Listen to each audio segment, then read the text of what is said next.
Bueno, chicos, entonces hoy vamos a empezar a hablar de los sistemas sensitivos. Ya hablamos y quedó muy claro toda la parte, la función de la sinapsis, la función de los neurotransmisores, ¿sí? Y anteriormente habíamos hablado de la anatomía, hablamos de tractos, hablamos de vías, hablamos de núcleos. Entonces ahora vamos a empezar a integrar todo eso, toda la parte anatómica y la parte fisiológica inicial, y vamos a empezar a hablar de cada uno de los sistemas, ¿ok?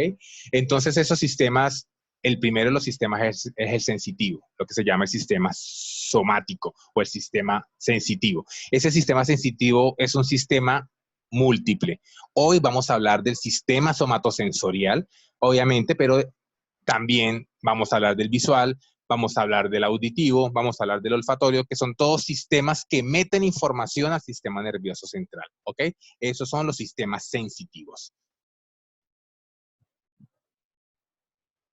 Entonces, ese sistema sensitivo tiene varias modalidades. La primera, estereocepción, recibirme todos los estímulos externos, ¿sí?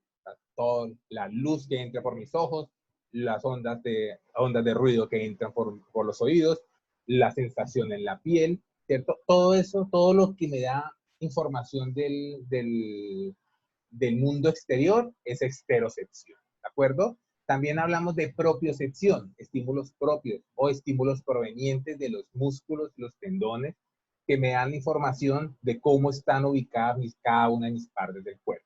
Yo sin necesidad de verme cómo tengo los pies, yo sé exactamente cuál es la posición de todas las articulaciones de mi cuerpo, ¿de acuerdo? Eso se llama propiocepción. Y también hay interocepción, que esos estímulos son internos, son provenientes de la parte interna del cuerpo, no solamente de las vísceras, sino, por ejemplo, de la sangre, ¿no? O sea, mi cuerpo está sensando la cantidad de oxígeno, está sensando la cantidad de CO2, está sensando permanentemente la cantidad de hormonas, y eso va a provocar cambios en el funcionamiento corporal. ¿Listo? Entonces, también existe un sistema sensitivo interno, que lo hablaremos al final, ¿listo? Al final de todo de este bloque de sistemas sensitivos, pero forma parte también de esa modalidad, de ese estímulo sensorial. ¿Listo? También para hablar del sistema sensitivo, antes de empezar a hablar de tacto, tenemos que hablar de transducción. ¿Qué es transducción? ¿Qué es traducir un estímulo? Es transformar un estímulo externo en un impulso eléctrico, ¿sí? Entonces, tengo una neurona que es el receptor, esa neurona me va a recibir ya sea una molécula de luz, o sea, un fotón, ya sea una molécula química, una deformidad mecánica en alguna parte del cuerpo, en alguna parte de la neurona, o un cambio de temperatura, ¿cierto? Eso es un estímulo, sea el que sea, ya sea interno, externo o propioceptivo, ¿ok? ¿Qué es traducir? Es sencillamente coger esa información, ese estímulo, y convertirlo en estímulo eléctrico y convertirlo en un potencial de acción. Cuando hablamos de transducción, hablamos de los mecanismos que hace la neurona receptora para transformar ese estímulo, esa luz, por ejemplo, que entra a nuestros ojos, y transformarla en un potencial de acción, o sea, en un estímulo eléctrico. ¿Listo? Para hacer esa transducción es necesario que existan receptores. El receptor es el que va a detectar el estímulo externo y el que va a hacer la transducción, o sea, producir un potencial de acción, que en este caso se llamaría un potencial de receptor. Entonces, ¿qué tipos de receptores tenemos? Tenemos el receptor primario. Básicamente, el receptor primario es sencillamente la misma neurona de la vía sensorial, vamos a hablar de las vías sensoriales ahora, pero es la misma neurona la que recibe el estímulo, ¿sí? El receptor secundario es una neurona, una célula completamente diferente a la vía sensorial, la que recibe el estímulo. Acá pongo el ejemplo. Tenemos la neurona de primer orden, que es la que inicia las vías sensoriales y la que se encuentra en el sistema nervioso periférico. Ella recibe el estímulo y ella misma es la que recibe el estímulo y ella misma hace la transducción. ¿Ok? A diferencia del receptor secundario. El receptor secundario, hay una célula completamente independiente de las vías sensitivas, que es la que recibe el estímulo, hace la transducción y manda el potencial de acción ya en forma eléctrica a las vías sensitivas. El receptor primario se encuentra básicamente en el tacto, todos los estímulos en piel, mucosas, dolor, tacto, temperatura, todo es un receptor primario, y el olfato, ¿ok? Y el receptor secundario ya son lo que se llaman sentidos especiales, audición, visión, equilibrio, gusto. Ya ellos requieren una célula aparte para empezar el proceso de transducción. ¿Listo? Entonces, otra cosa que tenemos que hablar es el esquema básico de vías sensoriales. Ya lo habíamos visto antes, ahora nos toca que eso quede completamente claro. Todas las vías sensoriales, o casi todas, tienen 3 neuronas. Es un esquema, es un circuito de 3 neuronas. La primera es la primera neurona, o neurona de primer orden, ¿cierto? Que se encuentra localizada en el sistema nervioso periférico. Es lo que se conoce como neurona ganglionar. Puede estar en el ganglio trigeminal en la cara o en los ganglios de la raíz posterior en la médula. ¿Listo?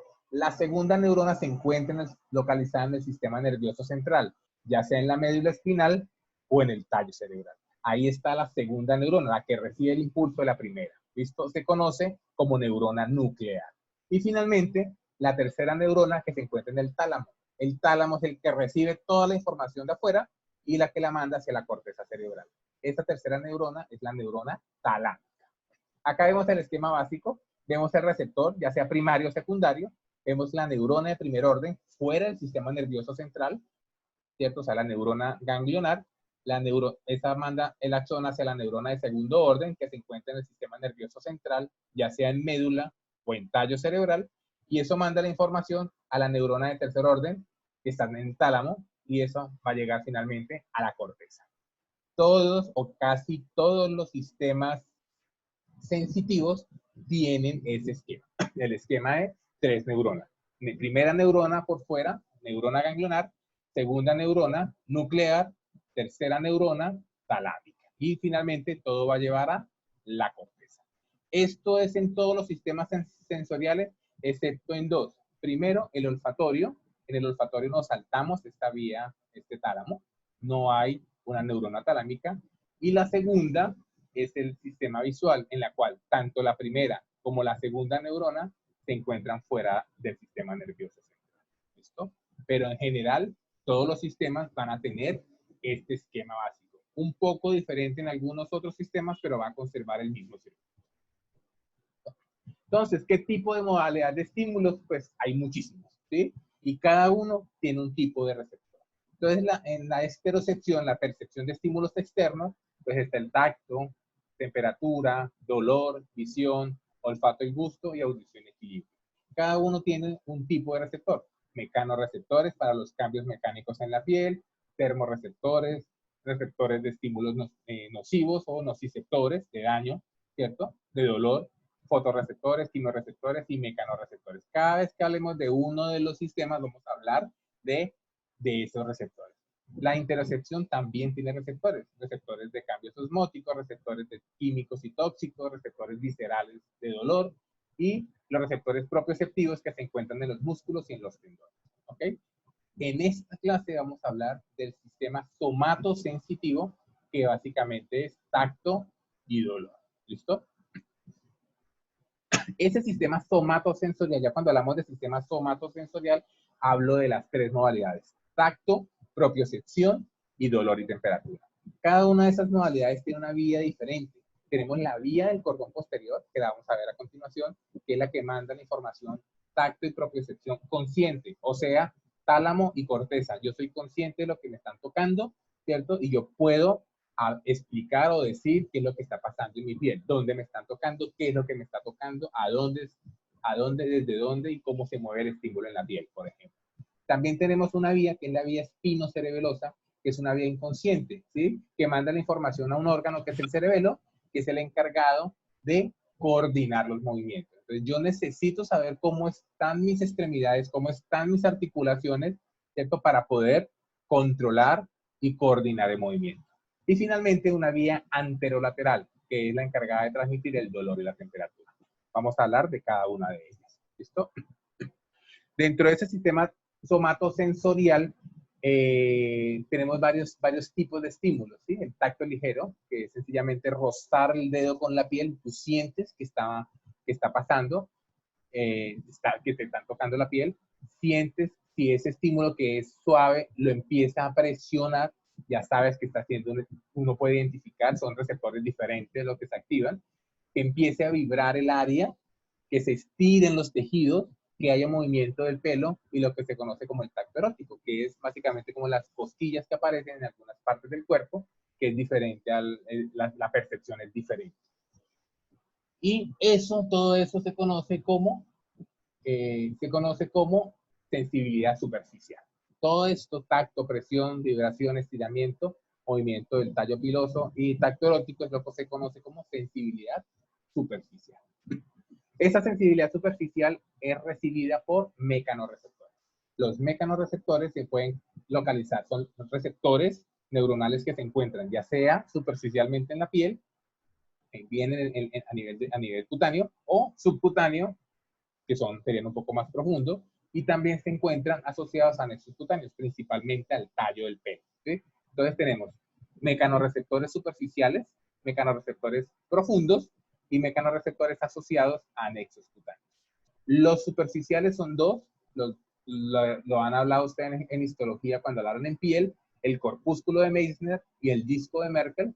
Los más profundos, el corpúsculo de Ruffini y las terminaciones de Pacini, y los receptores asociados al pelo, que son los que van a determinar el movimiento del pelo y ayuda también a determinar el tacto.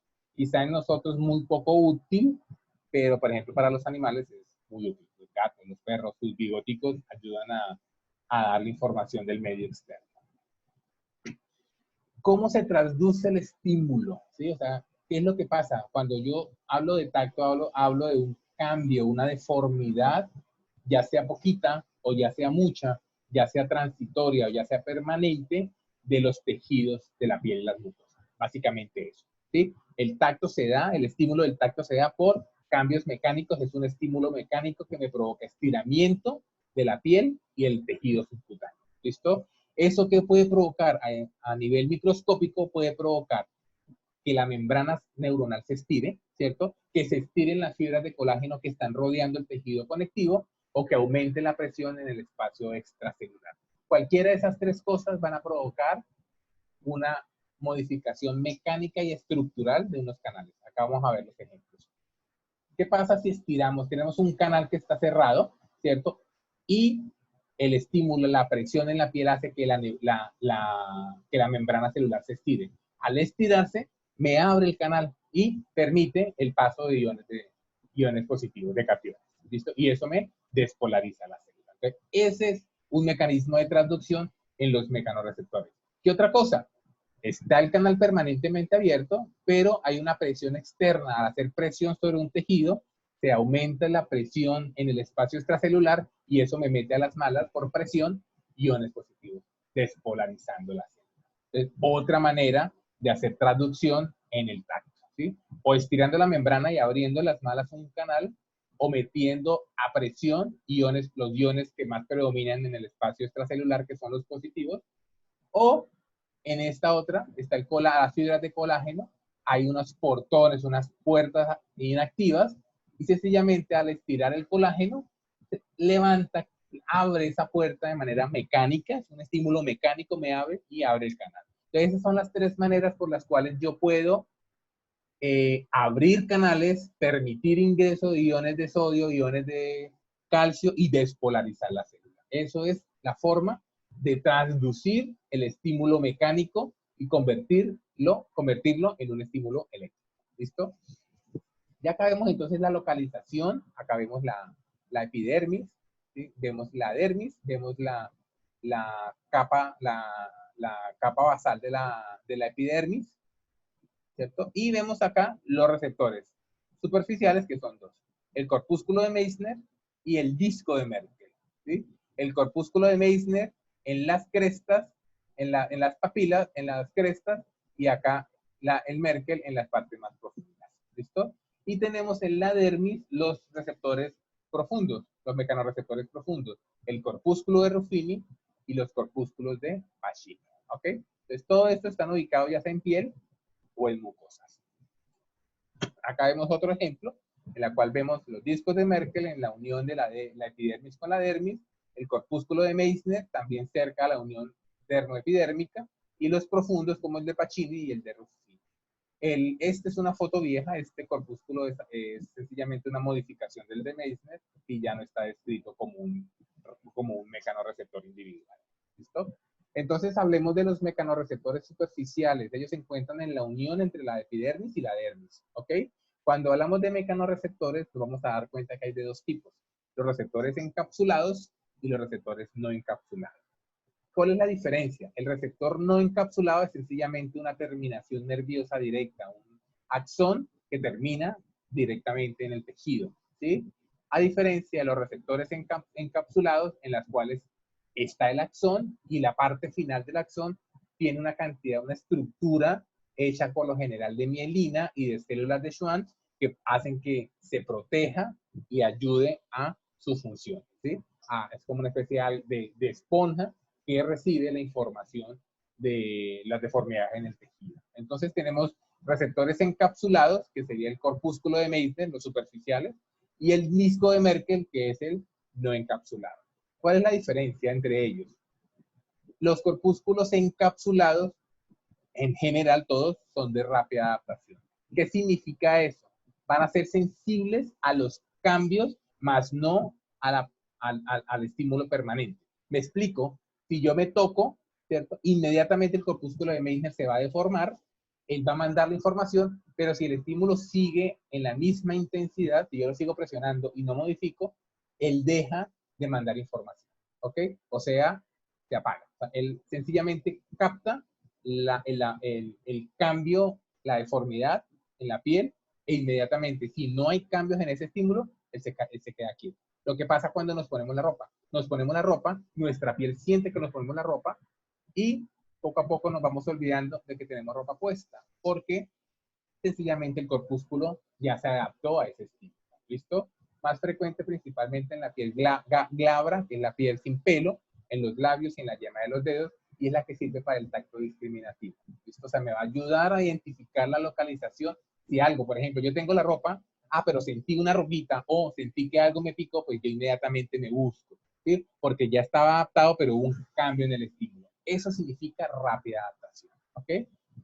A diferencia de los discos de Merkel, que no son encapsulados, son de adaptación lenta. Ellos mandan la información permanentemente, ¿cierto? Y básicamente lo que sirven es para la propiocepción. Entonces yo me pongo la ropa, soy consciente que me la puse, la piel la sintió, me adapté, pero los discos de Merkel van a seguir mandando la información al cerebelo. ¿Para qué? Para dar información de cómo está la piel estirada, cómo está la sensación de lo que está tocando la piel, para efectos de coordinación de movimiento, por ejemplo. Estos discos de Merkel son más abundantes en piel con pelo, ¿cierto? Y a diferencia de los corpúsculos de Meissner, que sirven para el tacto discriminativo, para buscar, para sentir cosas, para discriminar por el tacto lo que yo estoy tocando, los discos de Merkel son más burdos. Sencillamente lo que me indican es que algo está tocando, algo está presionando la piel. No me ayudan a discriminar, a saber qué es lo que estoy tocando, sino que sencillamente lo están tocando. ¿Listo? Acá vemos el corpúsculo de Meissner metido en las crestas, en las papilas, mírenlos acá, y grandes. Básicamente está formado por un axón que llega y es envuelto por una cápsula de mielina que lo protege y lo hace que sea un poco más sensible a los movimientos, a los cambios de la piel, a los movimientos de la piel. Entonces, cualquier presión sencillamente lo va a deformar rápidamente y va a mandar el estímulo, va a mandar la información de que hubo un movimiento de la piel. Si ese estímulo se mantiene, él se apaga, ¿sí? Y solamente va a ser sensible, solamente va a mandar información de los cambios que hay en el estímulo, no en la persistencia del estímulo. Los discos de Merkel, acá vemos unas neuronas, unas células epiteliales especiales, que son las células de Merkel. Son melanocitos modificados, que ellos por la presión, por simple presión, mire la cantidad de canales que tiene, al haber presión de la piel, ellos van a producir, van a aumentar la producción de sustancias, no se sabe si son neurotransmisores exactamente, y van a estimular el disco de Merkel. Entonces, sencillamente el disco de Merkel es una dilatación, el axón terminal dilatado, ¿cierto? Sobre una célula de Merkel que me va a captar esas sustancias que son producidas al exprimir, básicamente. Yo toco la piel, la presiono, exprimo esas células de Merkel y esta liberación sería como un neurotransmisor, pero no es un neurotransmisor obviamente porque esta no es una neurona, va a captar esa sustancia que me indica que esta célula se deformó. Por eso son de lenta adaptación. Si yo estoy presionando la piel, siempre va a haber, estoy exprimiendo la célula de Merkel y eso me va a mandar información permanente. O sea, esta información es para los cambios groseros, los cambios gruesos a nivel de la piel, ¿sí? Entonces, si yo presiono la piel acá, sencillamente se va a deformar esa célula de Merkel, va a estimular el disco de Merkel y va a provocar, va a ser el proceso de transducción. ¿Ya ha quedado claro, chicos?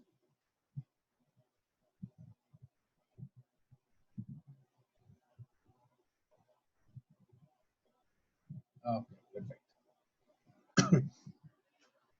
Bueno, entonces esos son los superficiales. Entonces tenemos dos superficiales, el corpúsculo de Meissner, que es para tacto discriminativo, o sea, para la minucia, para el detalle, lo que estoy tocando. Están los discos de Merkel, que me dan información de presión, básicamente, presión, me están presionando, me están tocando, ¿listo? Pero tenemos unos mecanoreceptores profundos, que ya no están tan en la unión de la dermis con la epidermis, sino en la profundidad del tejido, casi en el tejido conjuntivo, ¿cierto? Son dos, básicamente, el corpúsculo de Pacini y las terminaciones de Ruffini. Estos corpúsculos de Pacini son encapsulados y las terminaciones de Ruffini son no encapsulados. O sea, unos son de rápida adaptación y otros son de lenta adaptación.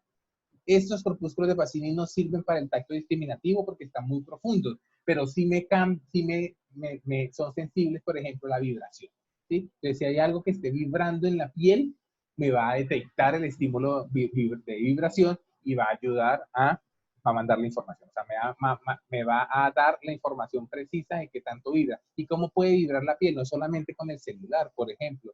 Sencillamente tocar una superficie que vaya pasando la piel va a ser una especie de vibración en los tejidos más profundos y esto me indica, por ejemplo, me da la información de que algo se está moviendo en la piel. ¿Listo?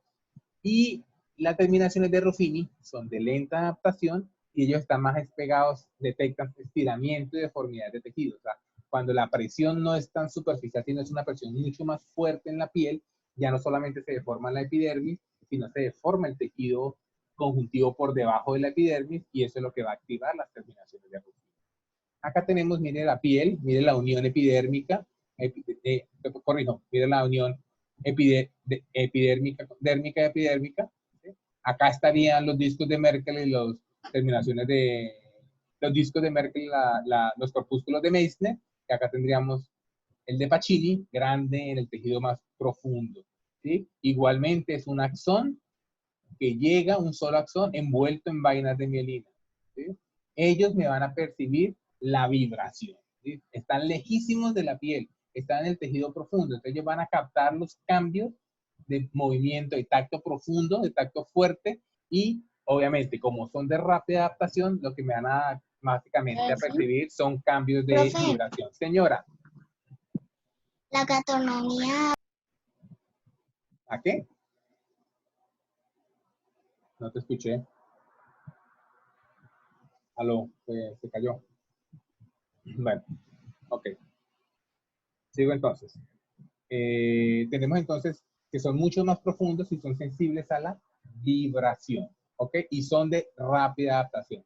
Todos los que tengan forma encapsulada, todos los que sean llamados corpúsculos, es porque tienen vainas de mielina en forma de cebolla. Básicamente los envuelven, los protegen y los vuelven mucho más sensibles.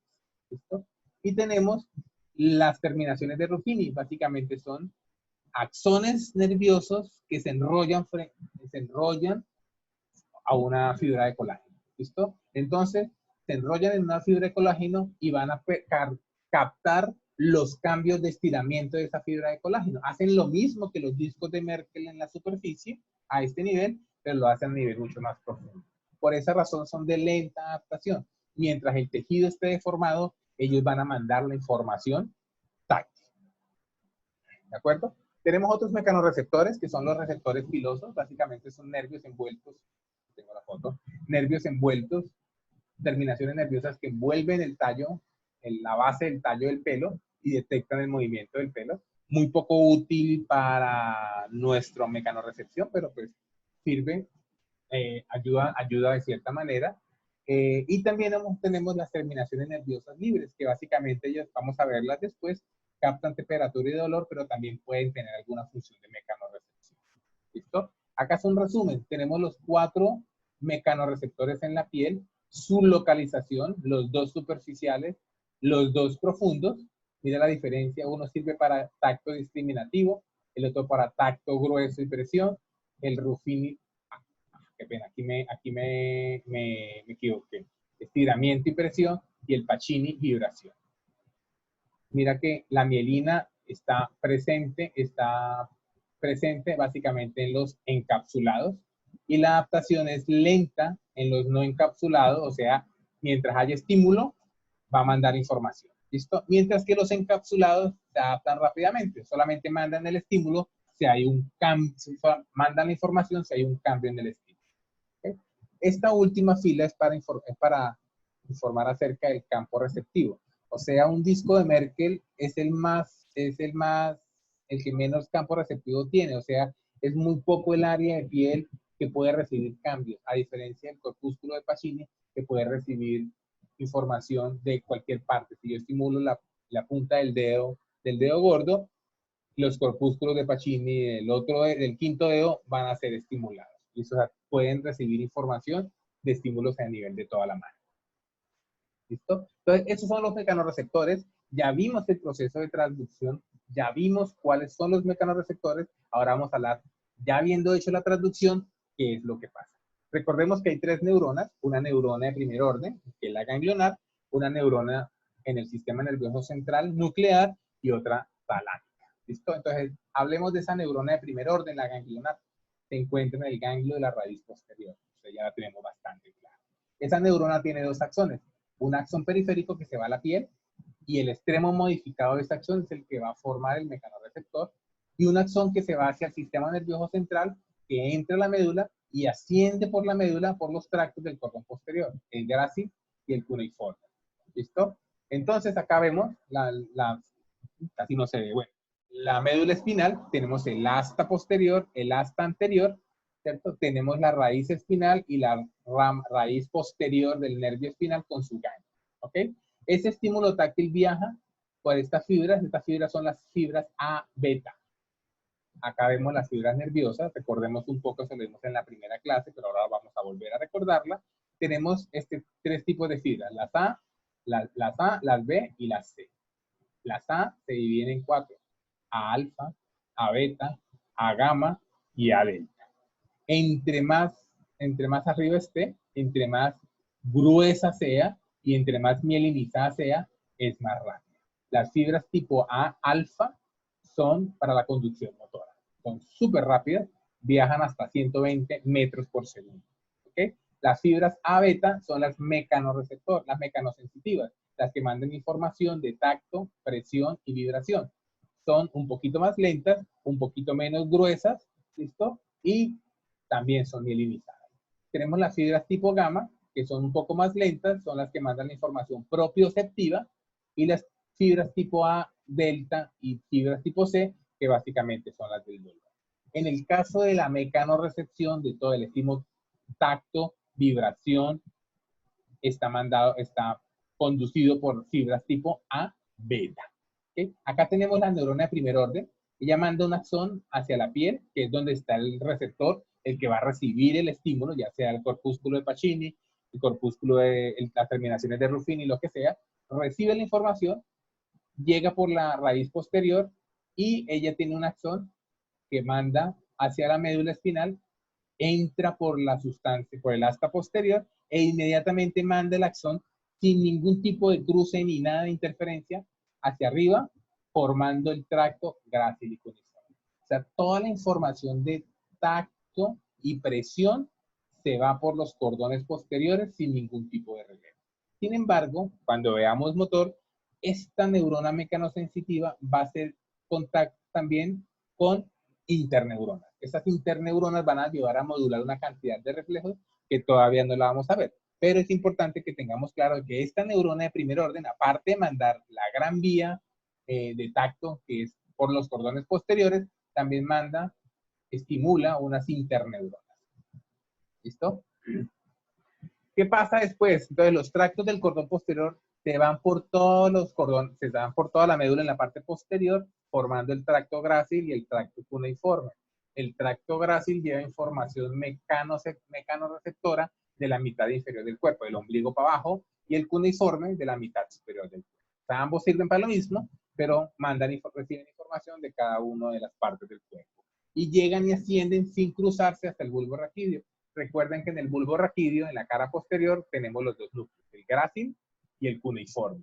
Se encuentran en la parte posterior del bulbo y ahí está la segunda neurona. Entonces tenemos la primera neurona, mira la terminación nerviosa especializada, que es el receptor primario, recibe la información mecánica, la transduce, entra al sistema nervioso y sin hacer ninguna sinapsis, ningún relevo, llega a la segunda neurona a nivel del bulbo.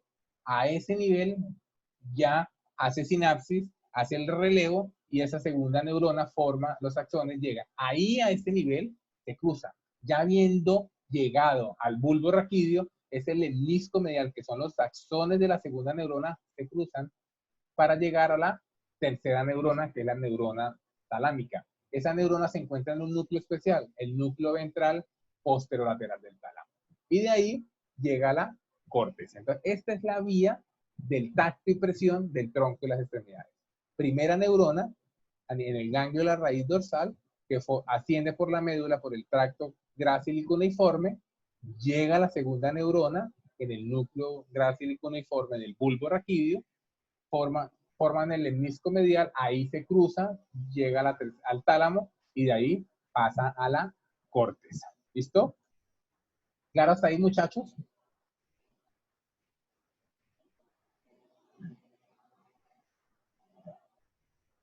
Bueno, ¿tienen alguna pregunta? Sí, profe, no. Perfecto, ok. Acá vemos la vía, pues es una imagen un poquito más compleja, pero vemos acá la neurona de primer orden de piernas y de los brazos, por ejemplo. Llega, mira que no hacen ninguna sinapsis, se van por el cordón posterior, uno por el grácil, otro por el cuneiforme. Llegan al bulbo raquídeo, en la cara posterior están los núcleos grácil y cuneiforme. Ahí está la segunda neurona, esa forma el lemnisco medial y se cruza al otro lado, a nivel del bulbo, para ascender, llegar al tálamo, que es la tercera neurona, y ahí directamente a la corteza. ¿Listo?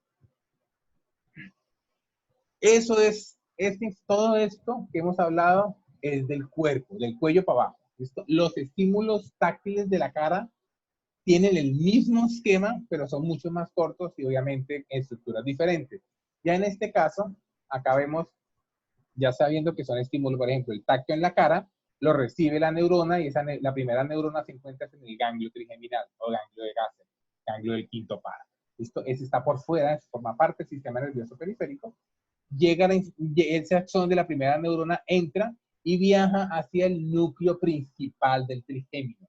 Recordemos que el trigémino tiene 4 núcleos, un núcleo motor y 3 sensitivos. Uno mesencefálico, uno principal y el otro espinal. Uno en el mesencéfalo, en la protuberancia y el espinal en todo el bulbo raquídeo. Entonces, el que recibe el estímulo de tacto y presión es el núcleo principal del trigémino. Ahí está la segunda neurona. Asciende en forma de lemnisco trigeminal el axón de la segunda neurona a llegar nuevamente al tálamo. No va a llegar al ventral posterolateral, sino al ventral posteromedial. Esto es el núcleo que recibe la información sensitiva de la cara. Y eso lo manda directamente a la corteza. Acá vemos el ganglio trigeminal, llega la información mecanoreceptiva, llega el núcleo principal que se encuentra en la protuberancia, ahí se cruza, forma el lemnisco trigeminal, asciende hasta el tálamo, que está la tercera neurona, y llega directamente a la corteza. Es la misma vía, 3 neuronas, primera neurona, segunda neurona y tercera neurona, pero un poquito más corta, debido a que, obviamente, en el caso de la médula, este axón tiene que recorrer toda la médula formando los tractos del cordón posterior. ¿Listo? Básicamente acá explicamos exactamente todo lo que estoy diciendo. Bueno, eso es tacto y presión. Listo, ahora vamos a hablar de propiocepción. La propiocepción recibe información del estado de estiramiento de los tendones y de los músculos. ¿Listo? Son terminaciones no mielinizadas que tienen canales de puerta mecánica. ¿Sí? Básicamente son axones que están metidos en el músculo o en las fibras de colágeno de los tendones, y estos axones tienen unos canales que están pegados, como lo habíamos mencionado anteriormente, a las fibras de colágeno, a las fibras de musculares, que sencillamente al estirarse se abren y permiten la activación, la despolarización por medio de ingreso de iones positivos, de iones de calcio. ¿Listo?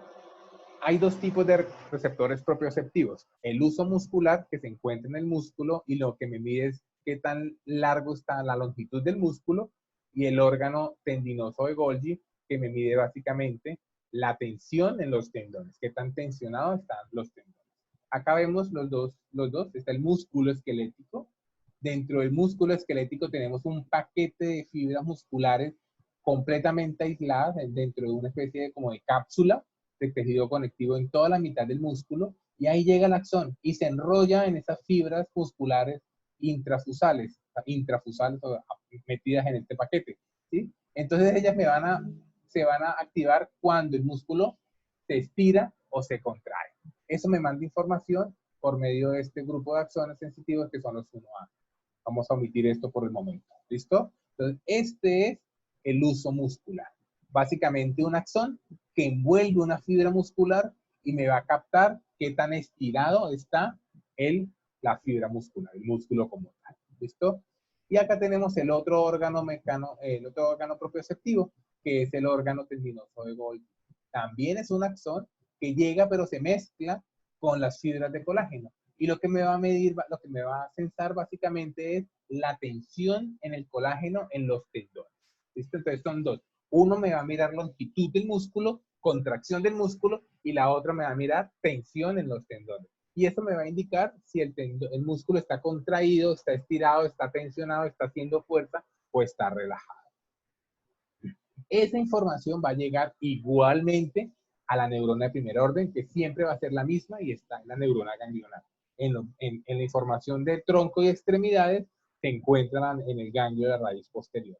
¿Listo? Pero ahí ya empieza a complicarse un poquito. Entonces tenemos el estímulo propioceptivo, la información que viene de músculos y tendones, viaja por el nervio por medio de unas fibras A gamma. ¿Sí? Tenemos la A alfa, A beta, A delta, A gamma y A delta. ¿Listo? Estas fibras A delta son un poquito más lentas, también son derivadas de la primera neurona que se encuentra en el ganglio de la raíz dorsal, llega y a este nivel hace varias cosas. Primero, sigue la misma información por el tracto grácil-cuneiforme, ¿ok? O sea, le mandan información, ¿a dónde? Al tálamo. Esta es la información de la propiocepción consciente, ¿sí? O sea, si yo muevo una articulación, yo soy consciente para dónde muevo y qué hago con esa articulación, o qué músculo está contraído o qué músculo está relajado. ¿Listo? Esta información consciente se va por el cordón posterior, por el tracto grácil-cuneiforme, y va a mandar la información al tálamo. Sin embargo, ese estímulo propioceptivo llega a la neurona de primer orden y también llega a otro núcleo. Este núcleo es el núcleo propio, el núcleo dorsal o de Clark, que lo habíamos visto en médula espinal. No está acá. Bueno, ok. Ese núcleo se encuentra en el asta posterior. Ahí estaría la segunda neurona de esta vía propioceptiva. ¿Listo? Esa información llega a la neurona de segundo orden que se encuentra en el núcleo de Clark o en el núcleo dorsal del asta posterior de la médula, y manda la información formando los tractos espino-cerebelosos. Entonces, el tracto espino-cerebeloso es el encargado de mandar la propiocepción inconsciente. Esta información no pasa por el tálamo, llega directamente al cerebelo a darle la información de qué es lo que está pasando con mis articulaciones y darle esa retroalimentación en vivo que necesita el cerebelo para poder actuar. ¿Listo? Y también hace otra sinapsis con otro grupo de neuronas que son directamente con las neuronas del asta anterior, de las neuronas motoras. ¿Ok? ¿Para qué? Para los reflejos. ¿Ok? Cuando veamos motor nos vamos a dar cuenta que hay un reflejo de estiramiento, que es el mismo reflejo clásico de los médicos que golpean el tendón y se estira, ¿cierto?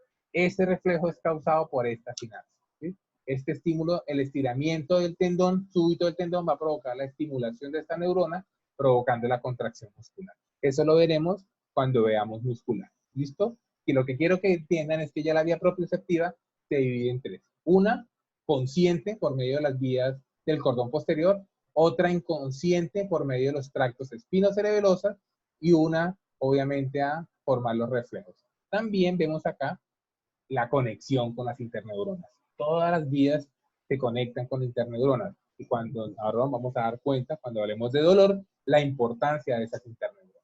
¿Listo? Entonces, comunicación hacia el cordón posterior, comunicación hacia el núcleo de Clark, de la médula espinal para la propiocepción inconsciente, y hacia la neurona motora y cerebral.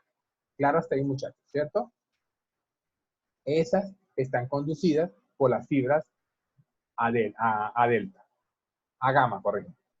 Alfabeta gamma, a gamma. ¿Listo? Acá vemos el esquema, ¿sí?, de propiocepción del tronco y las extremidades. Tenemos el ganglio de la raíz dorsal. La propiocepción inconsciente llega al núcleo dorsal de Clark, asciende por la médula por medio de los tractos espinocerebelosos y llega directamente al cerebro. Cuando es consciente, la segunda neurona se encuentra en el bulbo raquídeo, en los núcleos gracílico uniforme, y hace relevo talámico. Entonces ahí vamos aclarando de que todo lo que pase por el tálamo es consciente, ¿no? Acá vemos el esquema dibujadito, vemos los órganos, los receptores propioceptivos mandan la información. Acá están todas las conexiones. Uno asciende, uno llega al núcleo de Clark y forma el tracto espinocerebeloso, otros llegan y se van hacia el cerebelo, hacia el tálamo por medio de los tractos de la columna del cordón posterior. ¿Listo? Igual pasa en la cara, ¿sí? La cara, por ejemplo, los músculos masticatorios, los músculos de expresión facial, los músculos de la laringe, de la lengua, también tienen propiocepción y tenemos que saber cómo están cada uno de estos músculos. Entonces también tienen unas vías que son exactamente igual, pero la diferencia es que acá tenemos esa información. La segunda neurona llega al núcleo mesencefálico. Ese núcleo mesencefálico se encuentra ¿en dónde? En el mesencéfalo. Es uno de los núcleos del trigémino que asciende hacia el mesencéfalo. De ahí asciende por el hemisferio trigeminal, se va al tálamo para hacer la propiocepción consciente, o se va directamente al cerebelo a dar la información inconscientemente, ¿ok? Pero la segunda neurona se encuentra en el núcleo mesencefálico. Buscar acá una cosa. Acá vemos. Entonces, recordemos acá, estos son los núcleos del trigémino. Tenemos el núcleo sensitivo principal, el núcleo mesencefálico, el núcleo espinal y el núcleo motor. Son 4 núcleos, ¿ok? Entonces, hasta ahora hemos hablado de 2. El núcleo sensitivo principal, que es el que recibe tacto y presión de las estructuras craneofaciales, y está el núcleo mesencefálico, que es el núcleo que recibe las aferencias propioceptivas provenientes de los músculos de la cara y del cráneo. ¿Listo? No hemos hablado del espinal todavía, vamos a hablar de eso. ¿Claro hasta ahí, muchachos?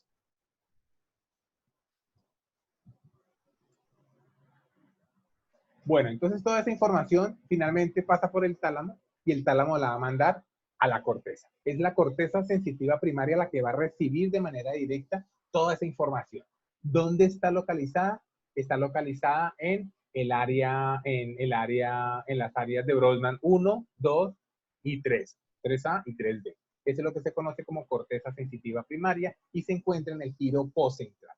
¿Dónde queda el giro poscentral? Recordemos acá el surco central. Inmediatamente por detrás está el giro poscentral y en toda la extensión del giro poscentral se encuentra la corteza somatosensitiva primaria. Esa corteza somatosensitiva primaria se divide en 4. La 1, la corteza de Brodmann 1, la corteza de Brodmann 2, la 3A y la 3B. Y toda esa información proviene del núcleo ventral posterolateral y el núcleo ventral posteromedial del tálamo. Esa corteza sensitiva tiene distribución somatotópica. Somatotópica, ¿qué significa? Que hay todas las áreas de la corteza cerebral tienen una función, una localización específica de dónde, qué parte del cuerpo reciben la información del tálamo. ¿Listo? Acá vemos la organización. Tenemos toda esta que es la corteza sensitiva primaria, ¿sí? Dividida en una área cortical 1, la área cortical, acá me equivoqué, la 2, la 3A y la 3B. ¿Listo? El tálamo envía información de tacto y presión y información de propiocepción. Todo llega al área cortical 3B. 3B, ¿ok? Esa información de tacto y presión se va a la 3A, la propiocepción se va a la 1 y la 2, acá es 2. Voy a corregir de una vez. Momento, por favor.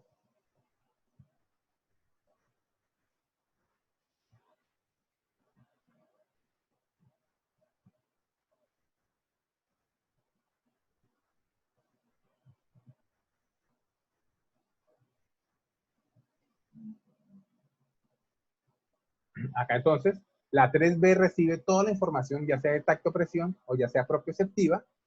La 3B manda todo lo de tacto-presión hacia el 3A. Esa área manda toda la propiocepción al área cortical 1 y ya es el área cortical 2 la que va a mandar la información a las áreas sensitivas secundarias. Recordemos que la corteza sensitiva secundaria es la encargada de integrar los estímulos con otros estímulos, como el visual, como el auditivo, como el gustativo, como el olfatorio, como para integrar y tener un recuerdo, ¿cierto? Completo.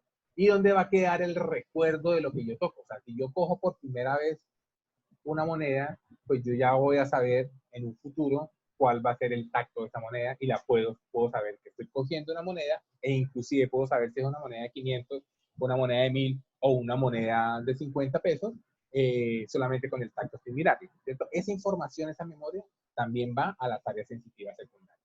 Pero primero hace todo este recorrido. Primero área cortical 3B, dependiendo si es tacto presión 3A, dependiendo si es propiocepción hacia el 1 y después finalmente todo se integra en el área cortical 2 y la manda a las áreas sensitivas. Básicamente acá está 1, 2, 3A y 3B. Todos forman parte del giro postcentral. Acá vemos la distribución somatotópica. Habíamos dicho en clases anteriores que entre más inferior, entre más cercano esté al surco lateral, más craneal, o sea, más superior es el área de piel que recibe la información. De tal manera que lo más bajo que hay es la garganta, la lengua, la piel de la mandíbula, los labios, la cara, las manos, el tronco, y entre más superior y más medial, pues están los miembros inferiores, los pies y finalmente los genitales. Esta distribución es la que se conoce como distribución somatotópica. Si yo tengo un daño exclusivamente acá, como ocurre cuando se tapa la arteria cerebral media, pues obviamente la sensación de adormecimiento va a ser en la parte más superior del cuerpo. Voy a sentir la cara y las manos dormidas, pero los pies y los genitales no tanto. Si se me tapa se me tapa la arteria cerebral anterior que me va a irrigar toda esta parte, pues los síntomas sensitivos, el déficit sensitivo, va a ser principalmente en esta área, o sea, en la mitad inferior del cuerpo. ¿Listo? Eso es distribución somatotópica y esa distribución somatotópica se conserva en casi todos los sistemas sensoriales. Es tan específica de que si cogemos ese surco postcentral, mira que en la área exclusiva de la mano hay un área exclusiva para cada dedo. Inclusive en cada dedo tenemos también áreas específicas de cada segmento de ese dedo. ¿De acuerdo? De esa manera está completamente organizada la información que proviene de cada una de las partes de la piel. ¿Listo? Nos demos cuenta de que inclusive la información es captada, el área encargada de, por ejemplo, la información del tercer dedo es inclusive más grande que de todo el tendón, de todo el mentón. ¿Sí? Y la del labio inferior es mucho más grande que inclusive la de 3 o 4 dedos. ¿Esto qué me indica? De que hay áreas mucho más sensibles. La lengua, los labios y las manos son áreas muy sensibles y muy útiles para el tacto discriminativo. ¿Sí? Por eso usamos las manos para identificar texturas. Muy difícil, vamos a identificar la textura en un área poco sensible como son los antebrazos. ¿Listo? Finalmente, esa información llega a la corteza secundaria. Esa no tiene distribución somatotópica, se encuentra en esta área, en el área más inferior del surco postcentral, muy cercana al surco lateral, y ahí es donde va la información de la memoria táctil. Ahí queda almacenada qué es lo que yo siento cuando toco, por ejemplo, una moneda, o la diferencia entre tocar vidrio y tocar otra cosa, por ejemplo, un metal. o vidrio y tocar algo más rugoso. Entonces, esa información me queda ahí, ¿listo? Eso es lo que se conoce como memoria no declarativa. Yo sé cómo se siente tocar, por ejemplo, la madera, pero no lo puedo explicar. Eso queda ahí guardado en esa memoria. Pero puedo usarla para volver, cuando sienta que estoy tocando madera sin necesidad de ver, por ejemplo, yo sé que estoy tocando madera y no estoy tocando otro material. Después vienen las áreas sensitivas de asociación que están en esta Profe, no área. se te escucha. ¿Nada? Ok. ¿Me están escuchando? ¿Ahora sí? Sí, señor. Ok, entonces son dos áreas secundarias. La secundaria y la de asociación. La secundaria ayuda a la memoria táctil. Ahí queda grabado el recuerdo del estímulo táctil. ¿Listo? Y acá en esta área, que es el área de asociación, que está en el lóbulo parietal posterior, ahí va la información básicamente a integrar ese estímulo, ¿sí? Entonces es mucho más fácil, no solamente si yo toco la madera, pero entonces lo integro con el olor a la madera, ¿sí? O con el estímulo, cómo se ve la madera. Entonces yo esto acá lo integro y puedo ya ser mucho más específico y decir qué tipo de madera es, por ejemplo. ¿De acuerdo? Entonces, acá solamente es la memoria táctil y acá me va a mandar la información y me la va a integrar con estímulos visuales, con estímulos auditivos, con estímulos olfatorios y me va a integrar ese estímulo táctil para que sea completo. ¿Listo? ¿Ok? Entonces son dos áreas, la sensitiva secundaria y la de asociación. Ninguna tiene distribución somatotópica. Y estas son las cortezas necesarias básicamente para la memoria y el aprendizaje. ¿Listo? ¿De acuerdo? Bueno, muchachos, son las 5:20. Dejemos ahí que ya es bastante larga la falta todavía un poquito más. Entonces dejemos hasta ahí por el momento, chicos. ¿Listo?